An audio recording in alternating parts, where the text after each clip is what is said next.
Hi, my name is Ellen, and I'd like to talk to you about what it's like to live life as an agoraphobic.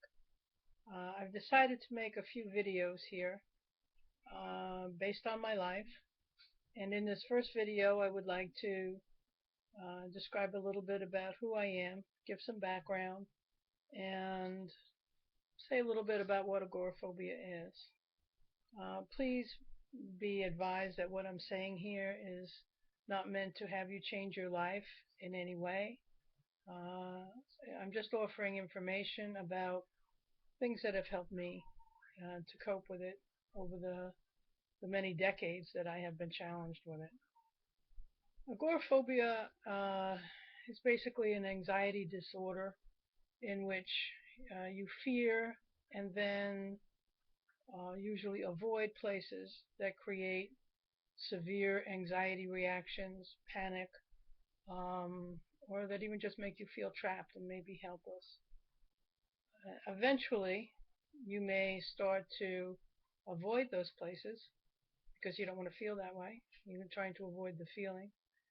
And over time, you'll find that you may avoid more and more places. It may start in a grocery store, which is a common place for people to experience panic attacks, or a crowded room, a bridge, any place where you could potentially feel trapped. And as I said, over time, you may begin to avoid such places more and more until it's possible that you could end up at the end of the anxiety disorder spectrum and become agoraphobic and homebound. And that's kind of what happened to me. My qualifications for making these videos is that I have personally experienced high levels of anxiety and panic since I'm about 13 or 14 years old, and I'm now 66. And at that time, unfortunately, very little, if anything, was known about agoraphobia specifically.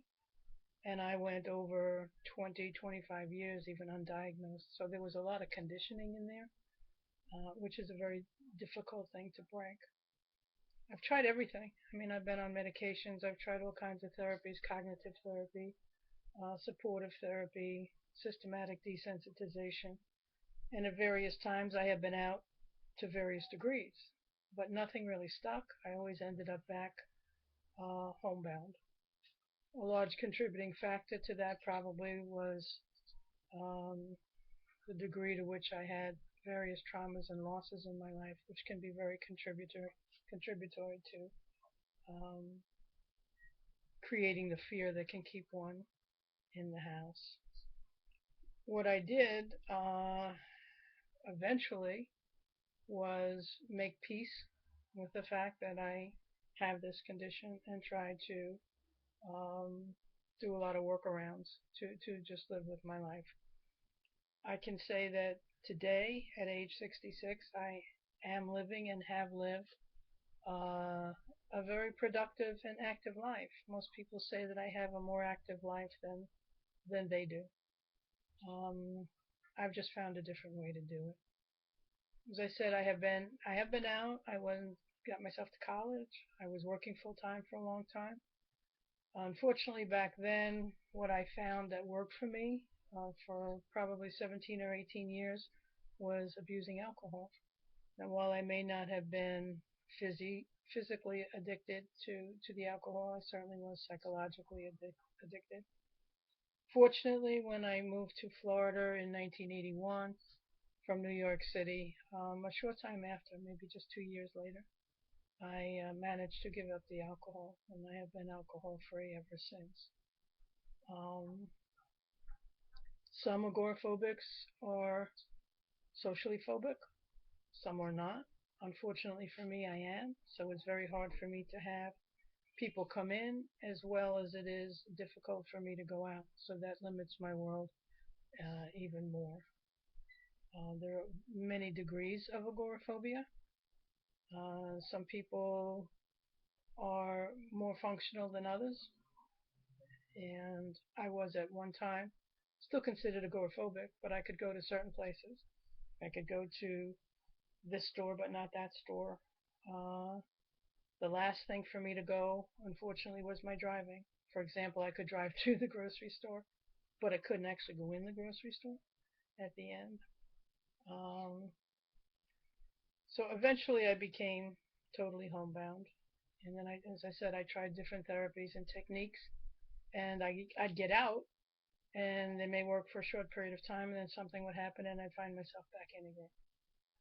So I decided to just try to make peace with the hand that I was dealt in life. And probably about 14 or 15 years ago, I made a deliberate attempt to develop my spirituality. And I don't mean religion, but just to find out what might work for me. I noticed that a lot of people in the world drew great comfort from whatever their, if it was a strong religion or whatever their spiritual beliefs were. And I never had any, and I decided to just play around and see what might fit for me. And one day I was reading something about Buddhism, and I like a lot of the philosophies and the teachings of the Buddhist.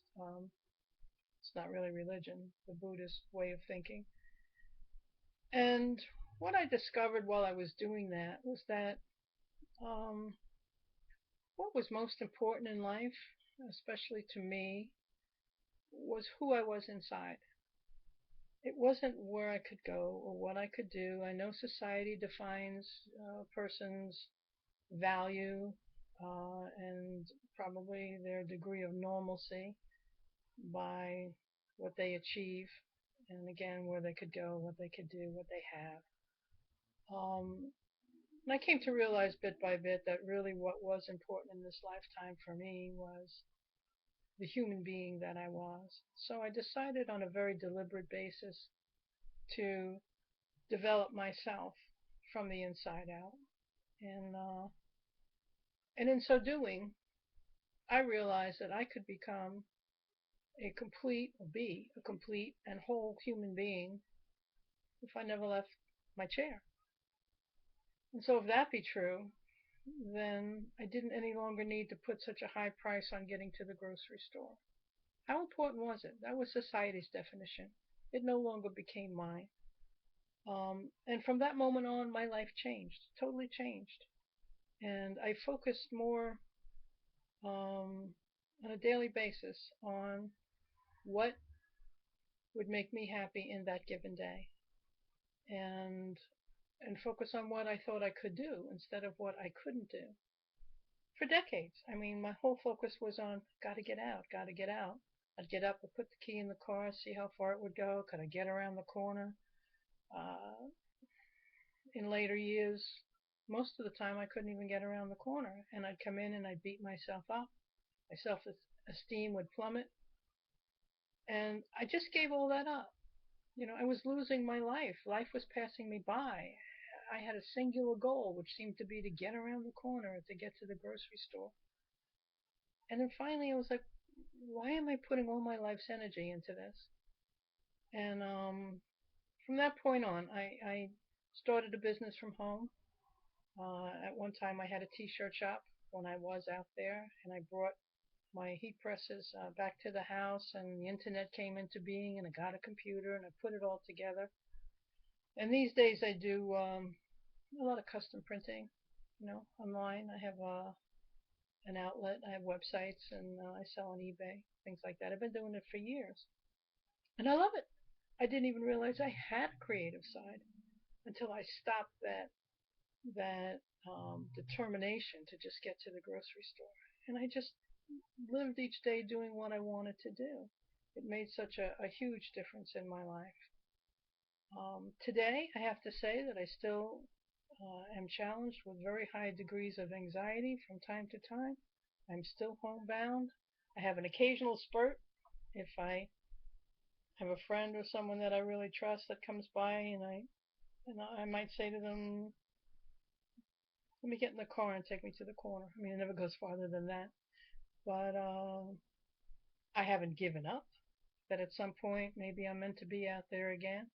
At this point in time, unfortunately, I've lost a lot of my family and friends.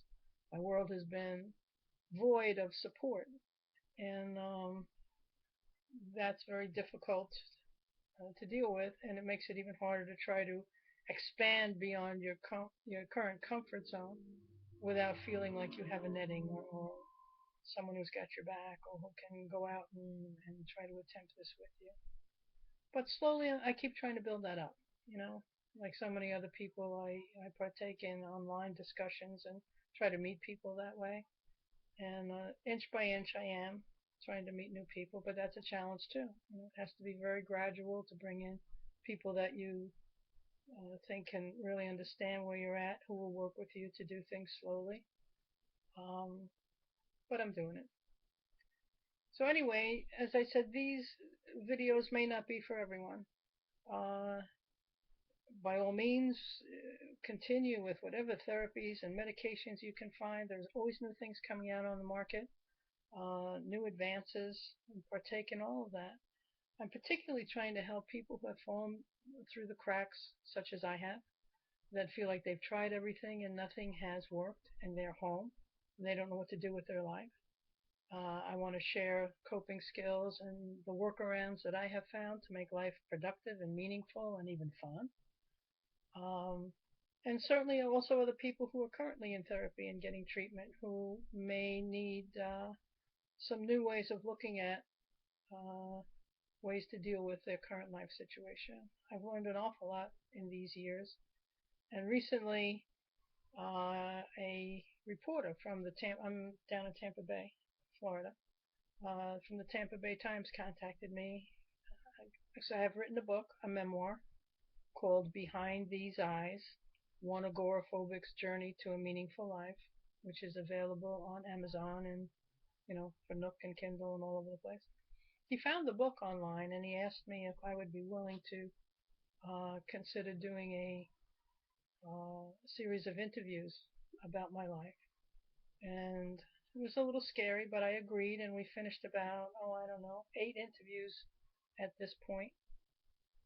He's interviewed my counselor, some friends, and he's really doing a very thorough job. And in the upcoming week or two, I expect to have to deal with photographers in the house.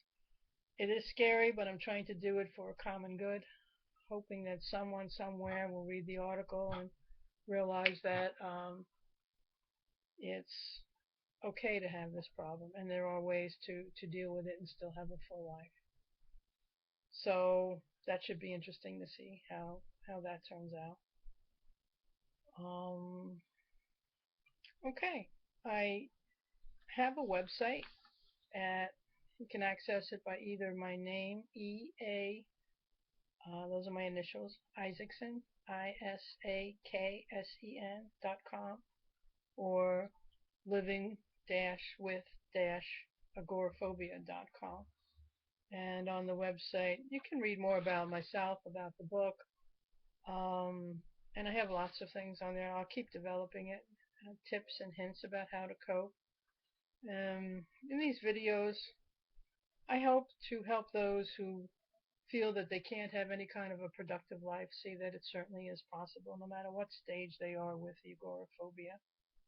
I hope to offer real insight to the community at large about what it's like to be an agoraphobic and live as an agoraphobic from an agoraphobic's point of view.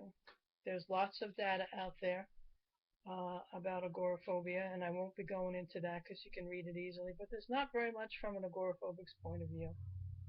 And I would like people to see what it really is to live with it from a person who's had to deal with it for literally decades. I also hope that the loved ones of people with agoraphobia might gain some insight as to what it really is like. Because, unfortunately, for many, families really don't understand.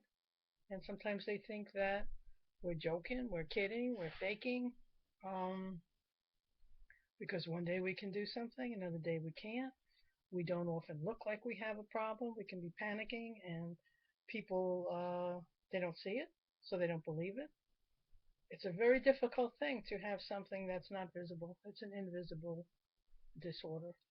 And Um, I'm hoping to be able to show a little bit firsthand what it really is like, so other people might be able to understand better.